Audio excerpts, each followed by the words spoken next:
All right, here we go again, guys. We're gonna start off with this. This is the Firebomb DK build. It's supposed to be a duo build. Play with a partner. The partner build is the Soothing Frost build, which was released last week. Those two builds work together. You're gonna be sharing your ultimate with that Soothing Frost build to make this build even more powerful. Let's go through the character sheet. The character sheet you have, looking at the stats: 14 magic, 34 health, 21 stamina. I would like to push my stamina a little bit higher. However high you want to go, I prefer to be over 22. I'm not there yet. I can drop my health down. My recoveries don't look too great. I am a vampire on this build because I want to increase my ability to mitigate damage. Even with a potion pop, they're not very good, but we are on an Imperial. Why is that important? Because when I look at Imperial statistics, here we go. This right here, the skill says Red Diamond reduces the cost of all your abilities by 6%. That's helpful because we are a vampire, and as a vampire, our ability costs are increased by 8%. That's only a 2% difference. So we're not taking as much of a hit because we are an Imperial. The damages can go up a little bit higher as we buff ourselves up here. Okay. Go up to as high as 5,500 weapon and spell damage because we take advantage of major and minor brutality. Minor brutality being part of the Dragonknight skill tree in the Earth and Heart ability skill tree. It is the third part of the passive abilities where it says when you cast an Earth and Heart ability, you and your group members gain for 20 seconds minor brutality, increasing weapon damage by 10%. Next, back in the character sheet, that was the damage. Our crit potential is very high. I want high crit potential so we can do more damage. Our physical and spell penetration is okay. We are missing one of our light armor passives. If we get that, we'll be a little bit higher, which will be fine. The concentration passive, which gives us an extra close to 1k penetration. That will help us out a little bit. We actually have the ability to cause a major fracture on this build as well by running Noxious Breath on the second sentence. Afflicts enemies with major breach, reducing their physical and spell resistance by close to 6k. Next, on the character sheet as well, the Mundus. We're running the Thief Mundus so we get that crit chance even higher. The food, Jewels of Misrule, it's the cheaper version of what you could potentially do with a more expensive food. I forgot the name of the food, but I like Jewels of Misrule because I'm not trying to break the bank. As we said earlier, is a stage 3 vampire. Why stage 3? Why is that important to have? Because there's one buff in stage 3 that you don't get anywhere else, which is Undeath passive. Reduce your damage taken by 30% based on your missing health. It says while you're at stage 3 vampire or higher. So we need Undeath. Next, the gear. Our gear pieces. Masters, Perfected Maces. We're going to work on putting dots on our enemies. Even though we are really trying to firebomb people, we want to make sure that when we're doing that bombing, that after we bomb them, they're not healing back up to full. Okay? We want to be successful knocking one person down at a time, not necessarily an entire group. This is not a Zerg killer. You can turn this into a Zerg killer if you want, but you don't have to. Okay? Because you have room to put on a different arena weapon, specifically a Master's arena weapon. And if you know which one, you'll know which one to run. If you don't, I'll help you out. The Master's arena weapon you'd like to run in place of this, if you're trying to do a like an AoE group kill build, would be the Master's two-hander. But we're not doing that. We're trying to win one battle at a time and then move on to the next opponent. Kill one person at a time and move on to the next opponent. And we're going to use our friend to help us do that.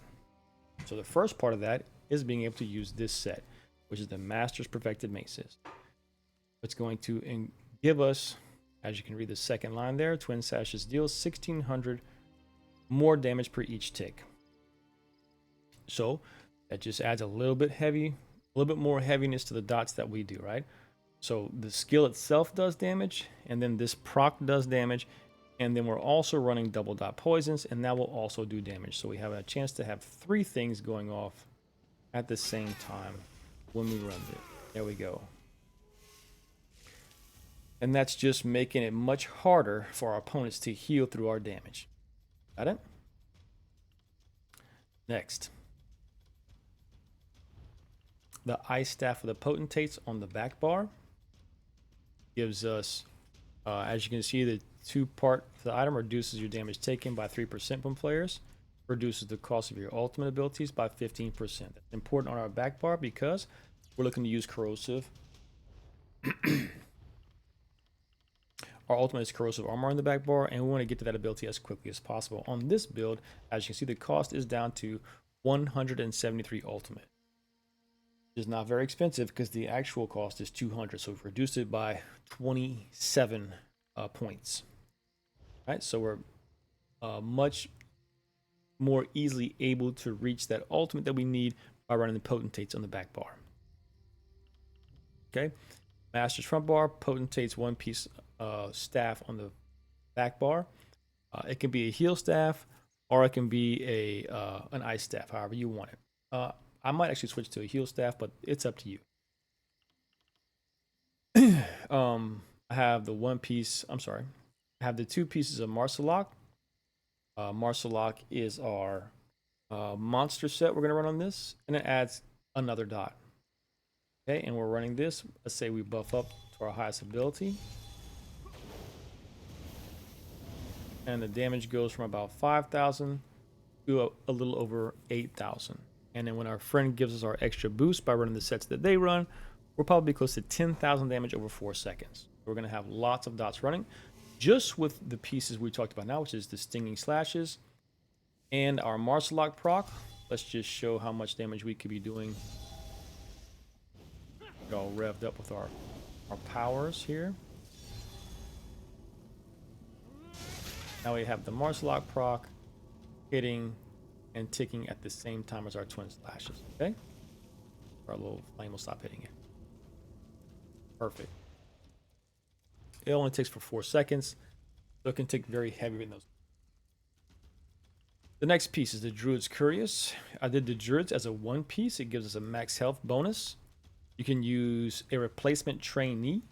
I use Druids because I feel like it's the cheaper way for me to get that same benefit. Trainee is better. Okay, what you want to do is up to you. The pieces I have, I didn't go over the traits real quickly. The front bar maces, sharpened, both sharpened. The reason why I went with maces is because when you look at your skills, look at your dual wield skills you have and the passives. At the very bottom, twin blade and blunt. The 1, 2, 3 third sentence says each mace increases your offensive penetration by 1,487. So that's the whole reason for running the maces. I just want to get as much natural penetration before I, debuff my enemies with Major Breach by using Nauseous Breath. Okay? So we have the sharpened maces, and we have the Ice Staff being precise. I like precise for me because I want to be able to crit my heals when I need. Next, the Marsalok is a Visage that's heavy. The reason I like the heavy is because I need it, and I put it as reinforced because we need a little bit more tankiness when it comes to taking damage. Okay, we want our resistances to be close to 30k if possible. Also, our chest is a heavy piece. And our shoulder, I would actually recommend the shoulder being heavy as well, because that gives you much more flexibility in your 5-piece that you want to run. It doesn't have to be the 5-piece that I'm running. I like the 5-piece that I chose. You don't have to run my 5-piece. If you want flexibility, you go with a heavy Marsalok reinforced shoulder. And then the 4 pieces below, waist, hands, legs, and feet, are going to be all divines. Okay? That's up to you. I made a mistake here. It should have been a heavy Marsalok reinforced. Okay? Our 5-piece, only 5-piece on this build is going to be the Order's Wrath set. Order's Wrath because it gives us more critical chance for more damage, and it increases our healing and critical damage. So we're doing even more critical damage. I like that because it's going to help to power up all of our dots. which is great because when our dots crit, the crit itself does more damage, and because this set, it does even more on top of that, okay? So it makes our dot damage even more powerful. It also increases the damage of our potential damage of our ultimate abilities. So that's also a positive thing. I went with a sash light piece on the waist, which I'm not really taking advantage of right now. But once I get that light armor passive, I will, which is just so I can get more penetration. And I'm also running 1, 2, 3 pieces of medium. So it's actually, I'm sorry, one hand and one, and the feet are also medium. The hands and the feet are medium. The legs are reinforced heavy. So I have 3 heavy pieces, which are the helmet, chest, and legs.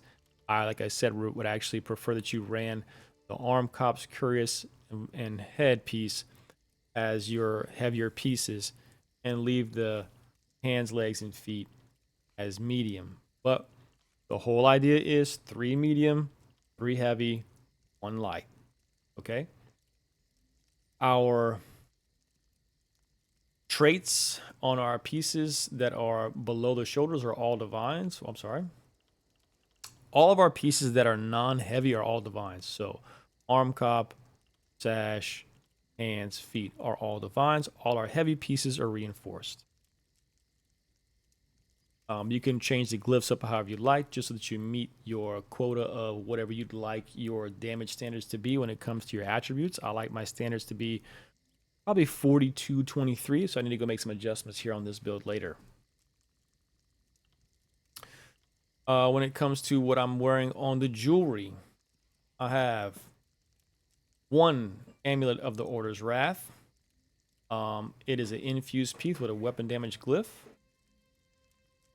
I also have 1 Ring of the Potentates. Infused jewelry, weapon damage glyph. Actually, it's a magic damage glyph. You could do either one, weapon or magic. And I have a Marken Ring of Majesty to give me a little bit of extra weapon and spell damage. On the front bar, it doesn't give me as much weapon and spell damage, but on the back bar, it gives me a little extra and a little bit of extra armor as well, because now I'm running 2 sets of at least 3 pieces. Okay? You can sub this out for something else. I've seen people use Sea Serpent's Coil. If you want to do that instead, that's fine. I didn't like Sea Serpents as much because when you run Sea Serpent's Coil, I'm going to look at it from this. Set items, miscellaneous antiquities, down to Sea Serpents. While at full health, right there, that's where the sentence starts and ends and begins for me. The proc is only available to you at full health. If you don't heal up to full health regularly, then you're not going to have regular access to that proc. So if you're running by yourself, I would not recommend Sea Serpents. If you're running with your buddy who is healing you, go ahead and run Sea Serpents. Okay? And I believe that's it for the gear and the traits. Next, the skills. The skills I have that I'm running. Okay, on the back bar, Chains of Devastation. So just in case somebody's trying to get away, we can pull ourselves to them, and as our arms turn red, we also get an extra benefit. What is that benefit? 2 benefits, actually. 1, I'm going to look at the second sentence. Hitting the targets grants you Major Expedition and Major Berserk. So we hit them, and now we are faster. It's harder for them to get away from us, and we're doing more damage because we're on Major Berserk. Now, the crazy thing is, if we're in a fight, and we're doing a great job of doing lots of damage with our setup, right? Everything's rolling on them. And they decide, you know what? We want to skedaddle. We want to get out of here. So they start to run. You chain yourself closer. All of your dots that are already rolling are going to be doing more damage because now you have Major Berserk. You don't have to re-proc anything. You can. Nothing wrong with that.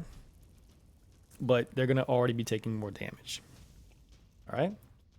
Next. After Chains of Devastation, we have Igneous Weapons. You can take either morph of this molten weapons, and however you like to morph it is up to you. I chose this one because it lasts a little bit longer, though now that I rethink it, it doesn't really matter. I would probably take the other version because it'd be a little bit cheaper, I think. Okay. So you would go, before you get into combat, you want to buff up. The reason why we chose this is because we want to make sure we have access to major brutality without having to use the potions to do that. So here, also it gives us access to, what we talked about, our Earth and Heart passive that gives us the Mountain Blessing, which is minor brutality, pushing our weapon and spell damage even higher. The next skill on the back bar is Coagulating Blood. As you can see, drawing your Draconic Blood to heal for 10k. Now, as our power is up, that heal, from what I understand, gets even bigger, right? Not at all. One more time, let's try it again. Nope, not at all. It's based on your max health. The heal's based on your max health. I thought that it was based on your weapon power, but I guess not. Next, moving on. We have Hardened Armor. I chose Hardened Armor because it's a way for us to defend ourselves. You gain a damage shield. Why not be as tanky as possible when you're in Cyrodiil? It's never a bad thing to make yourself a little bit more tanky. Okay?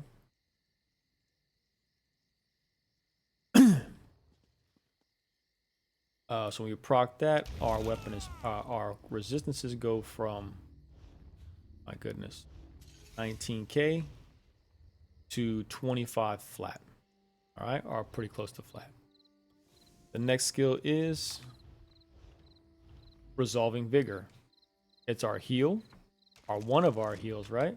And as this one, as we power up, actually does a bigger heal. It was at 15, now it's at 17. Now it wasn't a big increase, but still, we still get a good heal out of it, okay? It's not great, but it's good enough. The other part of this that we like, now, if I'm running with my teammate, we're not running Resolving, we're running Echoing, which is the one that heals both me and my partner over 15 seconds, because this 5-second heal is wonderful, but nothing compared to a 15-second heal shared between two people. So, why do I like this one? Because it gives us minor resolve, and on our front bar, we're standing at 28k resistances because of that. All right? Where does it say minor resolve? Second sentence, after casting, you gain minor resolve for an extra almost 3k physical resistance. Our ultimate on the back bar is Corrosive Armor. It is usually a defensive ultimate, but it can be used to do lots of damage, oxidizing green dragon blood in your veins, limiting income damage to 3% of your max health, and dealing 1000 poison damage to nearby enemies for 12 seconds. While activated, this ability and your direct damage abilities ignores enemies' physical spell resistances. So, what you can do with this is you proc it, and every one of your direct damage abilities goes directly through your opponent's armor. Now, we're going to go over how that works in just a minute, but that's very important to how this build is going to work whenever you're fighting in combat, when you're using the Soothing Frost ultimate sharing build as a duo setup for it. Okay? So that was the complete back bar.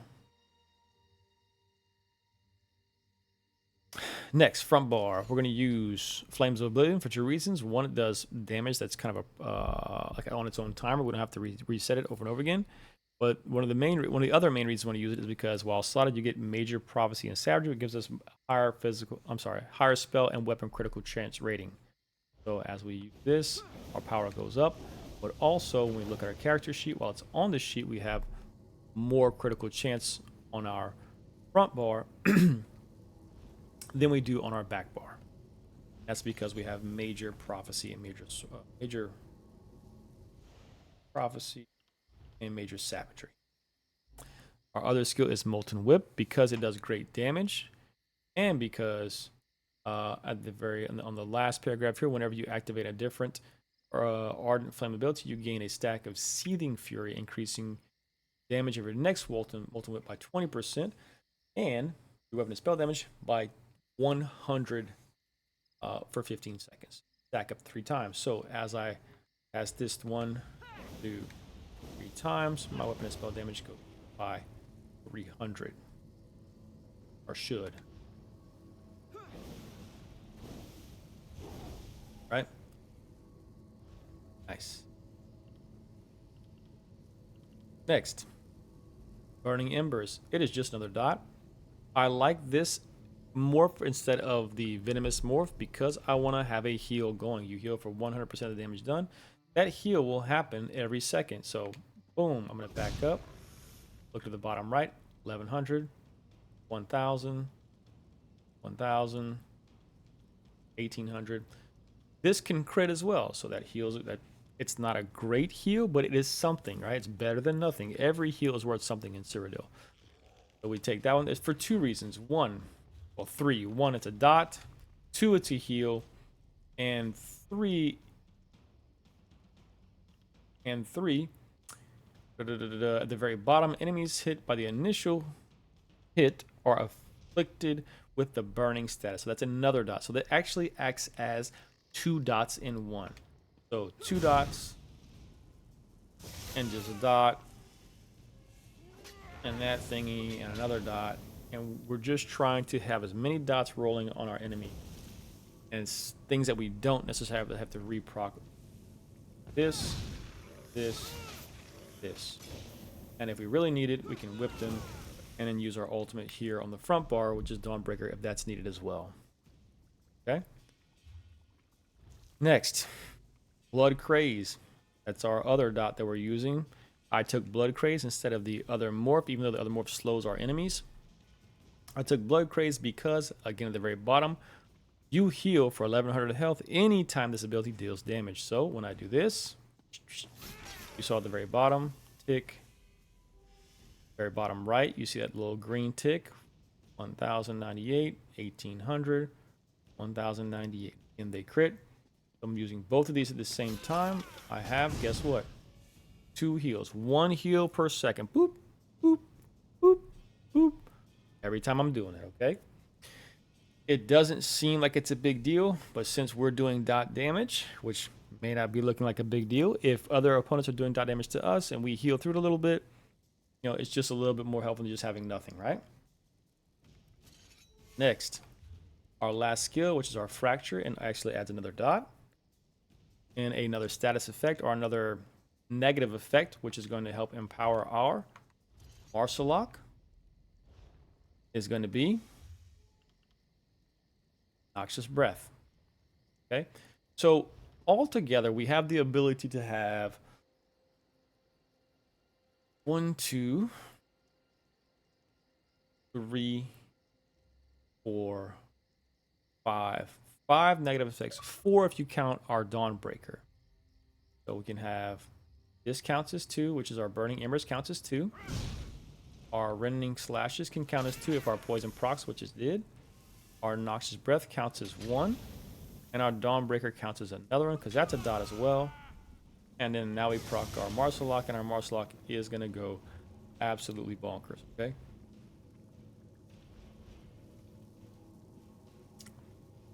Next, the last skill, which I just used but we didn't talk about yet, which is the Dawnbreaker of Smiting. I want the Smiting because I want it to knock the opponent down. If they're knocked down and stunned for 2 seconds, even if they have to break free, that's an extra 2 seconds that they can't heal it. What I would like to do is use this when my opponent's about to die, like he's at 25% health. I'm going to slap him with my Dawnbreaker, and then I'm going to also hit him with my whip if my whip is ready. So we'll talk about that in just a second. So all together we have back bar and front bar have been cleared. Next, last thing before we get into how this rotation is going to work perfectly is Champion Tree. The blue tree, we have Fighting Finesse to add to that critical damage, which we're doing with our Order's Wrath and with our medium armor. We have Force of Nature for more offensive penetration for status effect. That's our only real, these are our, Fighting Finesse acts more like as a dual threat. It can be both offensive and defensive. This is just offensive, and that's our only offensive slottable. We're going to take off Resilience when we have our partner running with us. We have Duelist Rebuff for single target attacks, and you can take any other one of the defensive slottables that you would like to help reduce damage. It could be the dot version, it could be the AoE one if you're dealing with a lot of bombs. I mean, do what you can. If I had to pick one, I would probably pick the dot one, because bombs are going to blow you up regardless if you're not blocking. that dot damage, if you're mitigating as much as possible, is really going to help. All right, in the red tree, we have celerity for added speed. We just took one of ours off by accident.